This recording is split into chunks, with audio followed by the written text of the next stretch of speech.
मुंबईमध्ये महापौर महायुतीचाच होणार असल्याचं देवेंद्र फडणवीस यांनी स्पष्ट केलंय। मुंबईत महापौर मराठीच आणि हिंदूच होणार असल्याचं मुख्यमंत्री देवेंद्र फडणवीस म्हणालेले आहेत। आम्ही गर्वात जाणार नसल्याचंही देवेंद्र फडणवीस यांनी विजयानंतर स्पष्ट केलेलं आहे।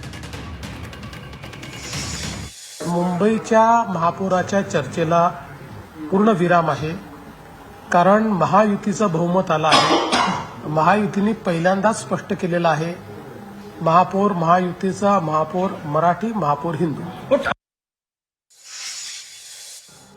महाराष्ट्रामध्ये ब्रँड जर म्हणाल तर एकच होता, तो म्हणजे हिंदू हृदय सम्राट शिवसेना प्रमुख बाळासाहेब ठाकरे।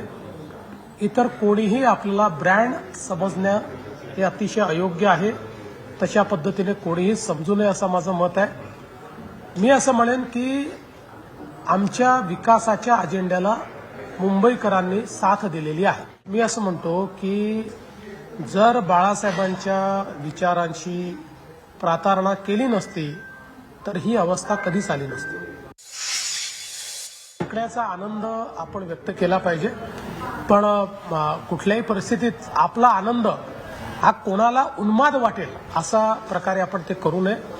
मला वाटतं आपल्याला सगळ्यांना माहिती आहे की ठाकरे आणि राणे हा एक इतिहास आहे।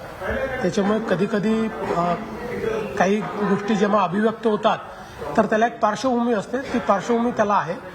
पण मला असं वाटतं की विजयाचा उन्माद कोणीच करू नये। मी मगाशी देखील आमच्या सगळ्या कार्यकर्त्यांना आव्हान केलेलं आहे की इतका सुंदर विजय मिळालेला आहे, याचा आनंद जरूर मानवा, पण त्याचा उन्माद करू नका।